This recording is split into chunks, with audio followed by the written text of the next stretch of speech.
I just did want to remind everyone that all of these slides will be available after the session and after the Congress, and there's some very interesting information and analyses that I know you'll want to have a deeper look into after you leave Rome. We have a few minutes, and I really do think there's probably some interesting questions that the audience would like to pose to our panelists, so I'd like to open it up. I think we have microphones on either side available. Do we have any questions from the group? Okay.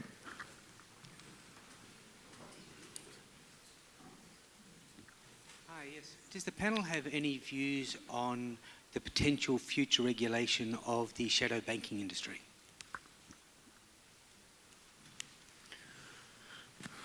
Shadow banking?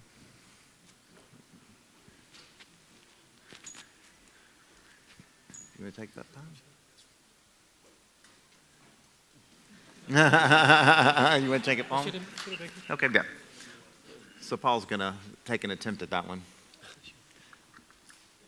If I understand correctly, the question is like, okay, what about shadow banking and regulating it? Yeah, I mean, I would fully recognize that the increase in size of the shadow banking has to a large extent been stimulated by the recent flood or tsunami in regulation.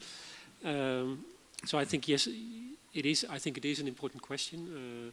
I think Pat already mentioned that the shadow banking sector is about 1/3 of the financial sector as a whole. I know at least for Europe that's true. It's about half the size of the banking sector, and I think it's twice as large as the combined insurance and pension sector. So we do talk about a substantial area. I think mainly it's important for regulators to first see what it is and understand what it is before we start sort of throwing new rules at something that's sort of a vague concept. And I think also it's important to understand that not every type of shadow banking activity is of a similar concern. I mean, for instance, in the Netherlands, we have a very sizable shadow banking sector, but more than half of that is specialized vehicles set up by non-financial corporations to do their sort of internal financial transactions and for tax purposes. Of course, that's not a type of activities that's going to pose a threat to the financial industry. So I think for us, the first step is really to sort of really get a grip of what are we talking about. Thanks, Paul. Yep. It's on. Okay, just to make a couple of observations to follow on from Paul there. Maybe more in a personal capacity. I mean, shadow banking, the two words sort of evoke this mysterious image of something happening in the dark and in the shadows. And I remember when I first came up, I said, why that particular descriptor? But anyway, because the point is, the first thing is you do want transparency, yeah. You want to try and find out what's going on. But before we all get absolutely obsessed about it, I would make two countervailing sort of observations. One is sometimes what goes on in, let's call it the shadow banking sector, is all about innovation.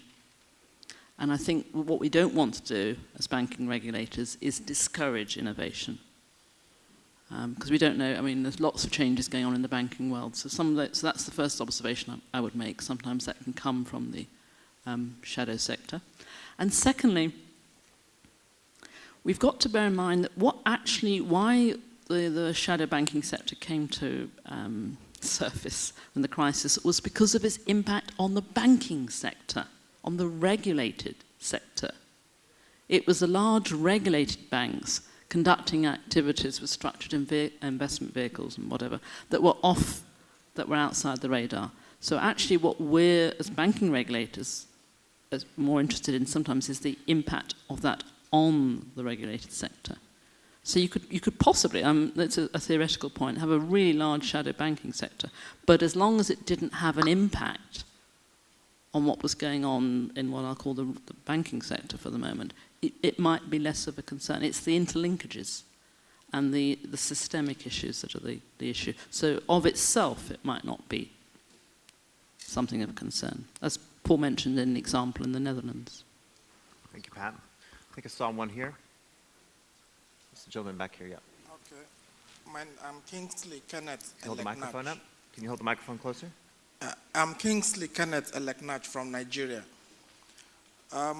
First of all, I know it's extremely difficult for regulators to discuss without repetitiveness. So I want to congratulate the discussants for giving us that diversity. But I drifted away somehow during the discussion, so I'm more of seeking clarifications. I have about 4 points. Sir, can I just ask you to ask one question? We think we want to get a number of different questions. Oh, okay. In that case, I'll just wonder if all we have discussed so far is not tantamount to regulators issuing a vote of no confidence on themselves. Because each time there is crisis, we tighten regulation a bit. Each time there is crisis, we keep increasing that. And we keep blaming the banks. We don't do a kind of soul searching on regulators to find out what they didn't do right, and so on and so forth. Thank you. Thank you. Excellent question. Can I just play back the question to you to check I've understood it? What I heard, and I was writing it down, so I might not have heard the rest, was that your concern was that regulators issuing all the relevant regulations, revised regulations, was in itself a vote of no confidence in themselves? Something. Okay. It's obviously a slightly difficult one to respond to. So I'm going to do what any good politician does. Okay? For those of you who know what a good politician does, they answer a slightly different question. Okay. But having said that, I do take your point seriously. Because the first thing I would say, if as a regulator you do not learn, you don't look at what's going on around you and learn from that and revise your rules, I think you've got a problem. Because we are dealing with global institutions in a global market, lots of different developments going on, and you have to be responsive, which will mean, quite often, revising your rules, your regulations. That's the first point. So I wouldn't see revision in and of itself a vote of no confidence. But the second point is, it's being very careful about drafting those rules, that they are, and because speaking as Basel, we're a global organisation with, I think it's 28 members, I never quite remember. We have to try and draft something that will work across many jurisdictions, which means it should be, speaking with a UK hat on, quite principles-based. But it can also mean it's damn difficult. So again, we might find we have to fine-tune something. Well, that's what consultation's about. So I wouldn't say that's a vote of no confidence in itself. The key thing is, do people believe we have made, do all the people I care about, my family, my friends, people in the UK who I deal with day to day, who know I'm a banking regulator, do they believe we've got it right? I'm not sure they do at the moment. Thank you. Take another one from this side.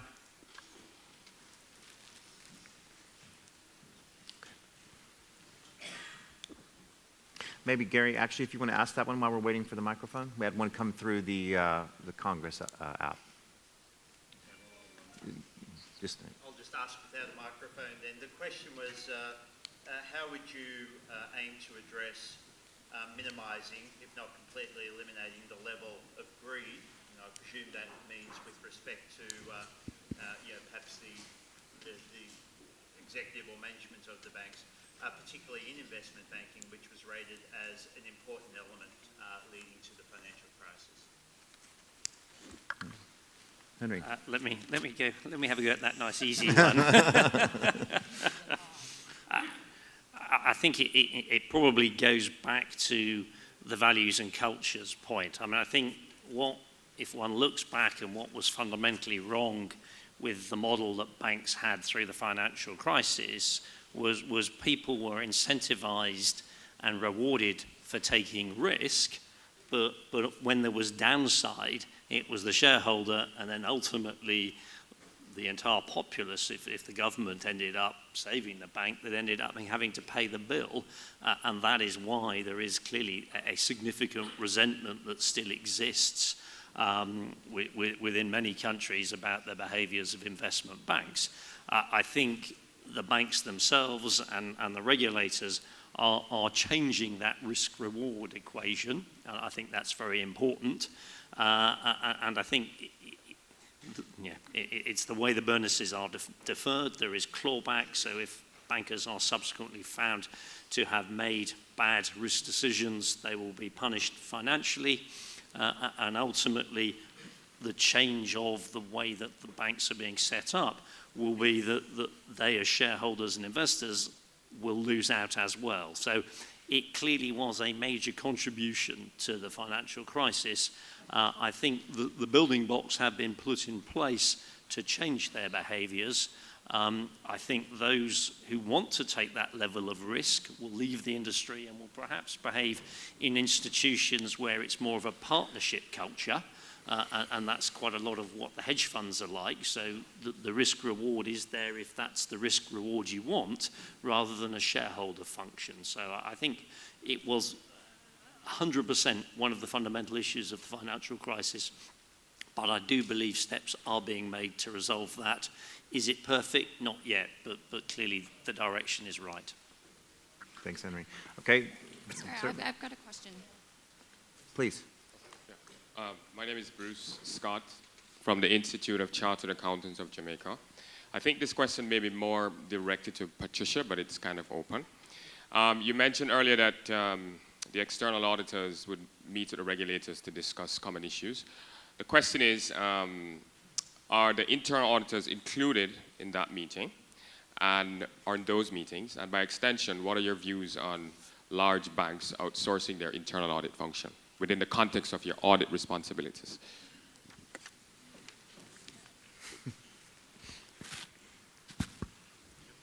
Thank you. Interesting, very interesting question, partly because in my other life, some other work I was involved in last year, was actually putting out some new guidelines, or supporting the local institute, putting out some new guidelines on making internal audit functions more effective in banks and other financial institutions. You asked two questions.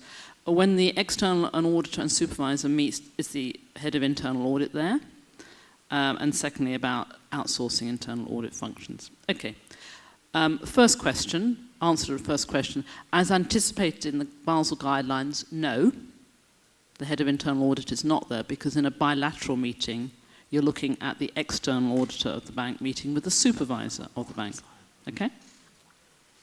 Having said that, sort of in a parallel relationship, I would normally expect, certainly from a UK perspective, and I think it's in the Basel guidelines on internal audit, that the supervisor would meet with the head of internal audit as well on a bilateral basis. And it's quite often, I know, as part of doing your external audit that you would also meet with the head of internal audit. You don't have to, but you'd like to. So they are the bilaterals there, but not a trilateral as put forward in your first question. Should there be a trilateral? I see no reason why not, but I wouldn't say it's something that has to happen. Internal audit functions are crucial. Having a good, effective internal audit function in a bank can really help spot things come up and help with all the issues that Henry was talking about and come before about embedding good governance, embedding an appropriate risk culture. But then when we come to the issue of outsourcing internal audit functions, now, Basel is neutral on that subject. Well, it's not quite neutral. It doesn't really like outsourcing internal audit functions generally, okay, for very large banks. But it takes a proportionate approach and just suggests that with smaller banks there can be some merit in outsourcing some of the functions. If I might put my Basel hat to one side for a moment and look at it from a UK perspective, I would say for a large, globally significant or even domestically significant bank, you would not expect the internal audit function to be outsourced generally. You would expect it to be run in-house, and they'd attract the right sort of staff. Having said that, because of the areas of specialist expertise, often what you will find is that the bank should co-source some of its areas. If it's got a new area of, I don't know, let's take stress testing, for example, but not stress testing, something less core. There might be some areas where it would be useful to bring in some external expertise for a while. I have had situations where large banks have outsourced their internal audit function, and what I would say is that might be okay temporarily, but not over the longer term. So in short, in answer to your second question, should you outsource internal audit? It depends to some extent on the size of the bank. Does that answer your question all right? Thanks, Pat. We're going to take one more question, being conscious of the time up here on the left, and then I'll attempt to summarize our discussion this morning. Thanks. I just wanted to build on some of the conversation earlier and just ask, given the systemic nature of the risks and issues we've heard about today, is limiting the risk of failure really the question we should be asking? Or should we be asking how best to redesign financial institutions that actually work? That's a good question. Would you like to take a shot at that one? We need to get the microphone. Let's give him a shot and you can come in. Sorry, so your question is on redesigning all these kind of the banking structure, well, can really work to, eliminate? Well, it's very a good point. I guess this may be one of the very few effective measures to eliminate the risk. Simplify the banking structure or breaking up the kind of the big size banks. Well, maybe the very good example is the Vickers rule in the case of the UK. This is the most kind of advanced kind of measurement in this area, and seems to be very effective. But for example, let's take the case of the Volcker rule, or maybe the European continent kind of the rule. I'm not sure it's really be effective in the sense that it's tends to be watered down. I think after the kind of some strong resistance from the banking industries, and so.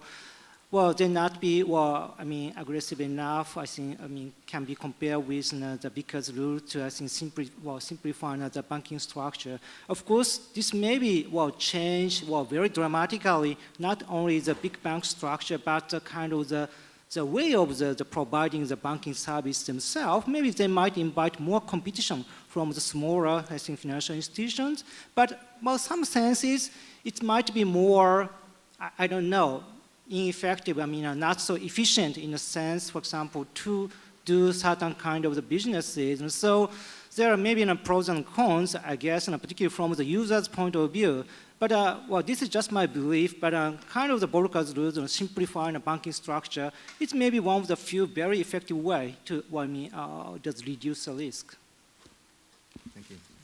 Henry, did you want to speak to that? I think it's a very good question, and I think in reality, many banks are redesigning the way that they actually are operating, and that is driven by the challenges they had through the financial crisis, plus as they look at, I guess, the broader responsibilities that they have to the economy and the society as a whole, that is changing the way that they do things. I think in the process, that will hopefully result in a reduced element of failure. But I think in a sense, that's probably not a regulatory or an accounting issue. That's probably a political issue. And actually, to be frank, the politicians and the banks and the management have actually had dialogue in that respect. So while I recognise the topic of what we were talking about was limiting it, I think your point is a valid point, and we are seeing banks redesign the way that they are actually operating. Thank you, Henry. Sure. Yeah, Paul, please. Yeah, just to add 2 points on that. I think it's a very good point that, of course, redesigning the structure of banks could be one way of solving the issue. Of course, what we're working on also is a living wills, which means not breaking up ex-ante banks, but sort of at least forcing banks to think about ways to be resolved if things go, if they run into trouble.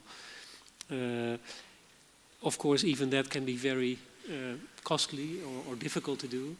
And therefore, I think what is also a very promising instrument is the bail-in tool, which is basically also going for the same aim in the sense of reducing the cost to the taxpayer if things go wrong, by saying, okay, we'll sort of make sure the bill is being paid by someone else.